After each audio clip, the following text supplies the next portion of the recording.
जबलपुर नगर निगम के रिजल्ट में जो भी जीते हारे, लेकिन शहर को जल्द ही नया महापौर मिलने वाला है। भाजपा से डॉक्टर जितेंद्र जामदार या कांग्रेस से जगत बहादुर सिंह अन्नू में से कोई एक महापौर बनेगा। ऐसे में शहर के विकास के प्रति उनकी क्या सोच है, उनकी प्राथमिकताएं क्या होंगी, ये जानने के लिए हिटवाइज की टीम ने दोनों प्रत्याशियों से बात की। हालांकि इस दौरान दोनों प्रत्याशी जीत के लिए आश्वस्त दिखे। सबसे पहले तो आपको धन्यवाद देना चाहता हूं कि आपने विचार किया कि प्रायोरिटीज़ तब पूछें जब काउंटिंग में 36 घंटे बाकी। मेरा मानना यह है कि नर्मदा जी की इच्छा से, नर्मदा जी की कृपा से मैं चुनाव लड़ा हूं। उन्हीं के ऊपर मुझे पूरा भरोसा है और उनकी कृपा से मैं जीतूंगा, इसमें कोई संशय नहीं है। प्रायोरिटी मुझे लगता है कि 3 प्रकार की प्रायोरिटीज़ की विचार हमें करना चाहिए। सबसे पहला जो है वो तो है बरसात का सीज़न, और बरसात के सीज़न में जल भराव जहाँ होता है उन एरियाज़ को आइडेंटिफाई करना, उनको चिन्हित करना और एक रैपिड टास्क फोर्स का गठन करना जो लगातार होती हुई बरसात में जा कर के और जल प्लावन की स्थितियों को अटेंड करे। ये हमारी पहली प्रायोरिटी है, ये स्वाभाविक है। दूसरी प्रायोरिटी हमारी इस समय ये है कि शहर के अंदर बहुत सारे काम चल रहे हैं। इस समय सड़कों के काम चल रहे हैं, फ्लाईओवर के काम चल रहे हैं और भी दीगर काम बहुत सारे अभी चल रहे हैं। तो दूसरी प्रायोरिटी अपनी ये रहेगी कि इन कामों के चलते हुए भी शहर के अंदर यातायात व्यवस्था सुरक्षित बनी रहे, ट्रैफिक जाम की स्थिति कम से कम बने, और अगर बने भी तो उसका निराकरण जल्दी से जल्दी हो। यह हमारी दूसरी प्रायोरिटी है। तीसरी प्रायोरिटी इस समय हमारी है बीमारियों की, क्योंकि ये पक्का है कि जैसे ही बरसात का सीज़न थोड़ा कम होगा और बरसात रुकेगी, टेम्परेचर बढ़ेगा, मच्छरों की संख्या बढ़ेगी और फिर डेंगू और सब प्रकार के रोग आना शुरू हो जाएंगे। तो वो स्थिति बनने के पहले दवाइयों का छिड़काव और जहाँ पानी का जमाव है उसको निकलवाना, और अस्पतालों की व्यवस्था, सरकारी व्यवस्था और प्राइवेट हॉस्पिटल्स में व्यवस्था को चाक चौबंद करना, ताकि अगर कोई एपिडेमिक आती है, चाहे वो डेंगू की हो चाहे और किसी, अभी जैसे कोरोना के केस भी हम देख रहे हैं कि बढ़ रहे हैं, तो इन सारी चीज़ों के ऊपर नज़र रखना और जहाँ जैसी आवश्यक हो वैसी एक्शन लेना, ये हमारी तीसरी प्रायोरिटी है। ये 3 प्रायोरिटीज़ सबसे पहले हैं। उसके बाद फिर जो अन्य प्रायोरिटीज़ हैं वो फिर थोड़ा सा मीडियम डिस्टेंस की हैं, जिसमें हमारी प्रायोरिटी है नर्मदा जी। तो नर्मदा जी पर काम और वृक्षारोपण का काम, क्योंकि बरसात में ही वृक्षारोपण होता है। तो अगले पूरे महीने भर में जो माननीय मुख्यमंत्री जी का जो संकल्प है अंकुर अभियान के अंतर्गत कि अधिक से अधिक संख्या में, मैं कोई फिगर नहीं देना चाहता क्योंकि अभी मैंने उसको उस प्रकार से स्टडी नहीं किया है, पर हमने जबलपुर के अंदर अनेक स्थान आइडेंटिफाई किए हैं जिससे मुझे लगता है कि 1 से 1.5 लाख तक पौधों का रोपण सुरक्षित तरीके से हो पाए। तो वृक्षारोपण हमारी चौथी प्रायोरिटी रहेगी, वो नर्मदा जी के लिए। और 5वीं मेरी प्रायोरिटी रहेगी जो हमारी वोटर लिस्ट है, उस वोटर लिस्ट को ठीक करना, क्योंकि हमने चुनाव के दिन देखा कि वोटर लिस्ट में इतनी सारी गलतियां हैं।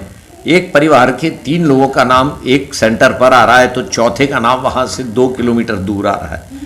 तो इन सारी विसंगतियों को ठीक करना, इसके लिए जहां कंप्लेंट लगाना है, जहां अप्लाई करना है, जहां खुद खड़े होकर के करवाना है, वो काम हम करवाएंगे। हमारी 5वीं प्रायोरिटी। उसके बाद बहुत सारी प्रायोरिटी हैं। जबलपुर शहर मुख्य धारा में आए, विकास के पंख लगें शहर को, बुनियादी समस्याएं यहाँ की दूर हों और पूरे मध्य प्रदेश में हमारा शहर विकसित शहरों में आकर एक अपना स्थान बनाए। मां नर्मदा में मिलने वाले गंदे नाले बंद हों। ऐसी बहुत सारी प्राथमिकता जो हम लोग अपने संकल्प पत्र में लगातार बताते आ रहे हैं। अगर अवसर मिलता है तो मां नर्मदा की कृपा से हम लोग 5 वर्ष के अंदर जबलपुर शहर को मध्य प्रदेश का एक बेहतरीन शहर बनाएंगे। वैसे भी आपको मूलभूत समस्याएं जो मेन प्रायोरिटी में है वो कौन सी नजर आई? देखिए, मां नर्मदा में मिलने वाले गंदे नाले, जल संकट, जल प्लावन, रोड जर्जर हालत में है, उनको ठीक करना है। नालियां जर्जर हालत में हैं, उनको ठीक करना है। हमारे यहाँ के तालाबों का संरक्षण करना है। गार्डन की बहुत आवश्यकता है, स्पोर्ट्स कॉम्प्लेक्सेस की बहुत आवश्यकता है शहर के अंदर, जो हर जोन में होना चाहिए। हर वार्ड में एक शासकीय स्कूल इंग्लिश मीडियम के साथ साथ लैब से सब सुविधा युक्त होना चाहिए। हर वार्ड में एक बेहतरीन क्लिनिक होना चाहिए जो सर्व सुविधा युक्त हो। इस तरीके की बहुत सारी हम लोगों की संकल्प में हम लोगों ने लिया है और ये निश्चित तौर पर अवसर मिलेगा तो 5 वर्ष के अंदर पूरा करेंगे। पश्चिम विधानसभा के शंकर शाहनगर वार्ड से निर्दलीय प्रत्याशी ओम प्रकाश महावर चुनाव मैदान में उतरे थे। ओम प्रकाश महावर शिवसेना में रह चुके हैं, लेकिन ठाणेश्वर महावर ने भाई गुरुदयाल महावर को टिकट दी, जिससे नाराज होकर ओम प्रकाश महावर चुनाव मैदान में उतर गए। मुझे पूरा यकीन है हमारी जीवनदायिनी पूर्ण सलीला मां नर्मदा के आशीर्वाद से विजयश्री हमें मिलेगी। जी, आप अगर चुनाव जीत कर आते हैं तो आपकी प्राथमिकताएं क्या होंगी क्षेत्र के प्रति? जी, हमने अपने क्षेत्रवासियों को पहले ही अवगत करवा के रखा था कि आज जो हमारे शंकर शाहनगर वार्ड में मूलभूत सुविधाएं जो है, पानी का अभाव है। मां नर्मदा हमारे पास में है, लेकिन अभी भी घर घर में नर्मदा जल नहीं पहुंच पा रहे, तो सबसे पहली प्राथमिकता है घर घर में मां नर्मदा का पवित्र जल पहुंचाना है। अधिकांश जो घरों में आवास योजना के लाभ आज तक नहीं मिल पाए हैं, तो जो घर गरीबी रेखा वाले अभी भी बच गए हैं, उनको सबको गरीबी रेखा के कार्ड बनवाना है, आवास योजना का लाभ दिलवाना है। शिक्षा के लिए बेहतर कदम उठाना है, क्योंकि आज भी हमारे वार्ड में अधिकांश ऐसे बच्चे हैं जिन्हें शिक्षा नहीं मिल पा रही है, ऐसे बेरोजगार हैं जिन्हें रोजगार नहीं मिल पा रहा है, ऐसी मातृशक्ति हैं जिन्हें उनका अपना अधिकार नहीं मिल पा रहा है। तो इन सभी मूलभूत समस्याओं को हमें दूर करना है। क्षेत्र में अच्छी सड़कों का निर्माण करवाना है। अभी भी अधिकांश सड़कें हैं जिनमें गड्ढे ज़्यादा हैं, पानी भरता है ज़रा से बारिश में। तो जो अभी तक समस्याएं थी उन सबको दूर करके एक शंकर शाहनगर वार्ड को हमारे संस्कारधानी जबलपुर के सुंदर, स्वच्छ और साफ सुथरे वार्ड की श्रेणी में लाना मेरा प्रथम उद्देश्य है।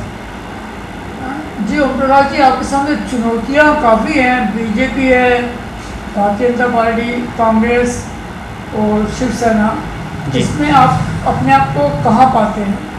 ये बात आपने बिल्कुल सही कही। चुनौतियाँ बहुत ज़्यादा थी चुनाव में, और मैं शंकर शाहनगर वार्ड में ही नहीं, जबलपुर में सबसे कम उम्र का प्रत्याशी चुनाव लड़ रहा था, क्योंकि आज हमारे जो शंकर शाहनगर वार्ड के प्रत्याशी थे वो सब मुझसे डबल उम्र के थे।